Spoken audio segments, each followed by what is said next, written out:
जय श्री कृष्णा। राधे राधे दोस्तों। रीट परीक्षा लेवल 2 में मनोविज्ञान सब्जेक्ट में एक एनईपी 2020 ये नया टॉपिक जोड़ा गया था। तो आज इसको मैं बहुत ही शॉर्टकट तरीके से आपको समझाने वाली हूँ, जो तो आपको आसानी से समझ में आ जाएगा और ये आपके लिए बहुत फ़ायदेमंद है। कृपया करके इस वीडियो को देखिएगा अंत तक। देखो, एनईपी 2020 एनईपी 2020 नई शिक्षा नीति, इसका पूरा नाम है एनईपी, नेशनल एजुकेशन पॉलिसी, नई शिक्षा नीति।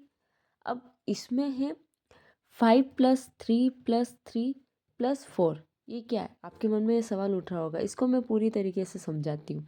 नई शिक्षा नीति, इसमें जो पहले था 10+2 था, इसको अब हटा दिया गया है और इसमें है 5, 3, 3, 4। ये नया जोड़ा गया है। यानी कि देखो, इसको इसमें हटाकर 10+2 हटाकर नया सिस्टम 5, 3, 3, 3+4 लाया जाएगा। अर्थात पहले बच्चे की पढ़ाई 12 साल की होती थी, अब 15 साल की, इसलिए इसे 5, 3, 3, 4 कहा जाता है। अब इस चीज़ को मैं पूरी डिटेल में आगे समझाती हूँ। इसके लिए आपको अब मेरी वीडियो को देखना पड़ेगा। देखो, इसकी जो पहली एजुकेशन पॉलिसी थी वो 1968 में थी और किसकी समिति में आई थी? इसकी पहली एजुकेशन पॉलिसी 1968 में इंदिरा गांधी जी के समय में आई थी। इसमें कोठारी आयोग 1964 से 1966 तक था। कोठारी आयोग के अध्यक्ष कौन थे? दौलत सिंह कोठारी, DS कोठारी जिन्हें कहते हैं। याद रखो दोस्तों, कोठारी आयोग के अध्यक्ष कौन थे? दौलत सिंह कोठारी, DS कोठारी। और ये जो थे ये UGC के अध्यक्ष थे। किसके अध्यक्ष थे? UGC के।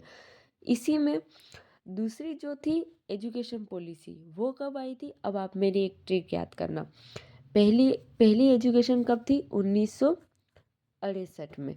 दूसरी, अब हम इसको उल्टा लिख लेंगे, 1986। यानी कि दूसरी एजुकेशन पॉलिसी कब थी? 1986 में। वो थी राजीव गांधी के समय में आई थी। इसी तरीके से तीसरी एजुकेशन पॉलिसी 2020 में आई थी, जो डॉक्टर के कस्तूरी रंगन समिति के अध्यक्ष में आई थी। ओके,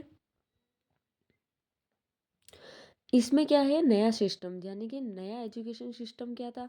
10+2 को तो इसको हटा दिया गया था और उसके लिए 5+3+3+4 जोड़ा गया। इसमें आयु रखी गई थी 3 से 18 वर्ष। इसमें जैसे कि देखो, इसमें ये पहला जो 5 साल है ना, इस पहले 5 साल को किस आधार पर रखा गया है? फिर तीन को किस आधार पे, फिर 3 को, फिर 4 को, इन सब साल को किस आधार पे रखा गया वो मैं बताती हूँ। पहले 5 साल को फाउंडेशनल स्टेज, यानी कि 5 साल, इसको हिंदी में बोलते हैं आधारभूत स्तर। इस पहले 5 साल में, जैसे कि बच्चा अगर छोटा है, वो स्टार्टिंग में वो उसको डायरेक्टली पढ़ना नहीं आता, वो स्कूल जाने से भी डरता था, तो उसमें क्या किया गया? 3 साल तक तो बच्चे को प्री स्कूल में भेजा गया, यानी कि 3 से 6 वर्ष तक उसमें बच्चे को खेल कूद सभी के माध्यम से उसकी पढ़ाई करवाई जाती थी।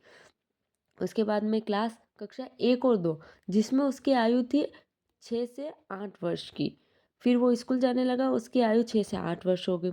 उसी तरीके से जो ये तीसरा वाला है 5+3, इसमें क्या है? तीसरे साल में ये है प्राथमिक स्तर, इसको इंग्लिश में कहते हैं प्रिपरेटरी स्टेज, 3 इयर्स। इसमें जो क्लास होती है वो 3 से 5वीं तक होती है, यानी कि तीसरी, चौथी, पाँचवीं।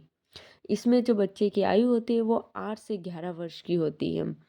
इसी तरीके से इस 3 में मिडिल स्टेज आता है, ये भी 3 साल का होता है। इसमें इसको हम हिंदी में बोलते हैं मध्यम स्तर। क्या बोलते हैं? मध्यम स्तर।